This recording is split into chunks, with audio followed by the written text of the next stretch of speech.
आप सभी दोस्तों का मेरे चैनल धार्मिक जीवन में बहुत बहुत स्वागत है।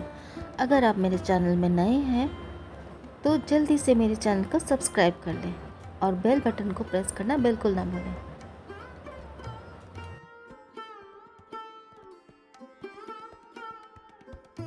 एक निर्धन विद्वान व्यक्ति चलते चलते पडेड ढोसी राज्य में पहुंचा।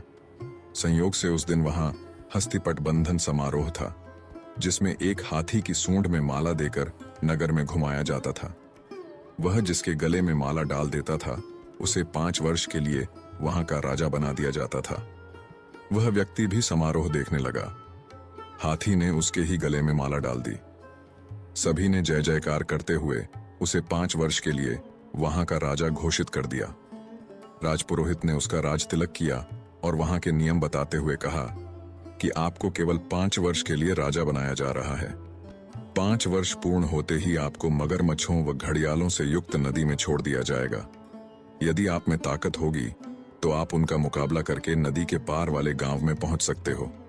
आपको वापस इस नगर में आने नहीं दिया जाएगा। वह निर्धन विद्वान व्यक्ति तो सिहर गया, पर उसने सोचा कि अभी तो 5 वर्ष का समय है, कोई उपाय तो निकल ही जाएगा। उसने 5 वर्ष तक विद्वत्ता पूर्वक राज्य किया, राज्य की संचालन प्रक्रिया को पूरे मनोयोग से निभाया और इस प्रकार केवल राज्य पर ही नहीं, लोगों के दिलों पर भी राज्य करने लगा।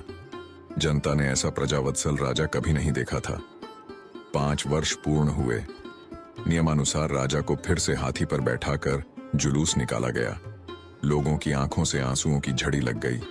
नदी के तट पर पहुंचकर राजा हाथी से उतरा। राजपुरोहित ने कहा कि अब आप नदी पार करके दूसरी ओर जा सकते हैं। अश्रुपूरित विदाई समारोह के बीच उसने कहा कि मैं इस राज्य के नियमों का सम्मान करता हूं। अब आप मुझे आज्ञा दें और हो सके तो इस निर्मम नियम में बदलाव करने के बारे में सोच विचार करें।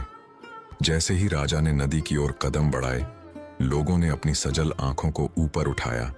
जानते हो वहां ऐसा क्या था जिसे देखकर वे खुशी से नाचने लगे?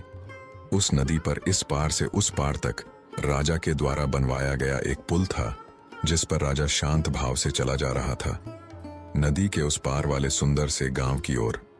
क्या ऐसा ही कुछ हमारे साथ भी घटित नहीं हो रहा? यह सोचने का विषय है। हमें भी कुछ समय के लिए श्वासों की संपत्ति देकर इस अमूल्य जीवन की बागडोर सौंपी गई है।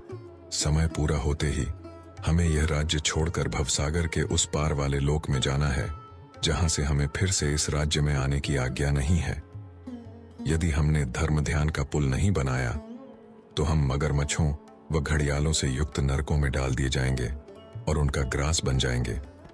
और अगर हम शांत भाव से भवसागर के उस पार वाले लोक में जाना चाहते हैं तो अभी से वह पुल बनाने की शुरुआत कर देनी चाहिए, क्योंकि आयु काल पूरा होने के बाद जाना तो निश्चित ही है।